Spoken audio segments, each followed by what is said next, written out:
হ্যাঁ, বুঝতেই পারছো আজকের রেসিপি লাল লাল ঝাল ঝাল চিকেন। প্রথমেই চিকেনটাকে ভালো করে লেবু দিয়ে মাখিয়ে নিতে হবে। এরপর মাংস রান্নার জন্য যেগুলো দরকার, পেঁয়াজ, কাঁচা লঙ্কা, টমেটো, রসুন এগুলো নিয়ে নিয়েছি। এরপর কড়াইতে তেল গরম করে মাংসগুলোকে ভেজে নিতে হবে ভালো করে। এর জন্য দেখো কড়াইতে তেল দিয়েছি, দিয়ে তেলটা গরম হয়ে যেতে মাংসগুলোকে ভেজে নিচ্ছি।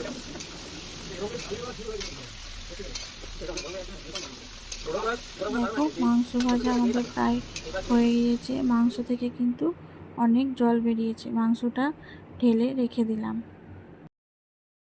এরপর কড়াইতে তেল দিয়ে তাতে ফোড়নে দেব তেজপাতা, শুকনো লঙ্কা, গোটা জিরে, ছোট এলাচ আর দারচিনি দিয়ে এগুলিকে ভালো করে হতে দেব। এগুলো ভালো করে হয়ে গেলে তারপর তেলের উপর দেব পেঁয়াজ কুচি। পেঁয়াজ কুচিগুলো দিয়ে দিলাম পরিমাণ মতো, আপনারা দেবেন। এবার পেঁয়াজের উপর দিয়ে দিলাম লবণ, যাতে তাড়াতাড়ি নরম হয়ে যায়। পেঁয়াজ লাল লাল করে ভাজা হয়ে গিয়েছে। এবার তার উপর দিতে হবে আদা রসুন বাটা। আদা রসুনটা ভালো করে ভাজতে হবে পেঁয়াজের সাথে।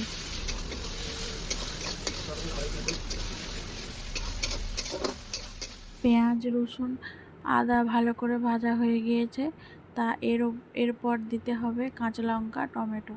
কাঁচা লঙ্কা, টমেটো এর সাথে ভালো করে ভাজতে হবে।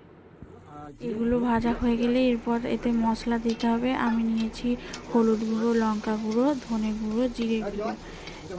এরপর কষাতে হবে, সব মশলা একসাথে কষিয়ে নিতে হবে। মশলা ভাজা হলে, মশলা থেকে তেল বেরিয়ে গেলে এরপর দিতে হবে মাংস ভাজার সময় যে জলটা বেরিয়েছিল সেই জলটা অল্প করে দিয়ে কষিয়ে নিতে হবে জলের সাথে মশলাটাকে। দেখতেই পাচ্ছেন ভালো করে কষানো হয়ে গিয়েছে মশলা। এরপর ভাজা চিকেনটা এর উপর দিয়ে দিতে হবে। দিয়ে মশলা দিয়ে ভালো করে চিকেনটাকে কষাতে হবে। চিকেনটা কষাতে কষাতে এর উপর দিতে হবে টক দই। টক দই দিয়ে মিশিয়ে ভালো করে আবার কষাতে হবে। কালারটা দেখুন চেঞ্জ হয়ে গিয়েছে। এই মাংসটাতে কিন্তু আমি কোনো আলু ব্যবহার করছি না, আপনারা চাইলে এতে আলুও দিতে পারেন। মাংসটা প্রায় কষানো হয়ে গিয়েছে। এবার মাংসটা লবণ কতটা হয়েছে পরিমাণ মতো, না হলে আবার লবণ দিতে হবে, দিয়ে নাড়াচাড়া করতে। চিকেন রান্না আমাদের কমপ্লিট। দেখুন হয়ে গিয়েছে চিকেন রান্না। সব শেষে ধনেপাতা ছড়িয়ে দিতে হবে। ধনেপাতা ছড়িয়ে দিলেই আমাদের চিকেন রান্না কমপ্লিট। দেখুন চিকেনটা প্রায় হয়ে গিয়েছে। এই ভিডিওটা আপনাদের ভালো লাগলে বাড়িতে অবশ্যই ট্রাই করে দেখবেন।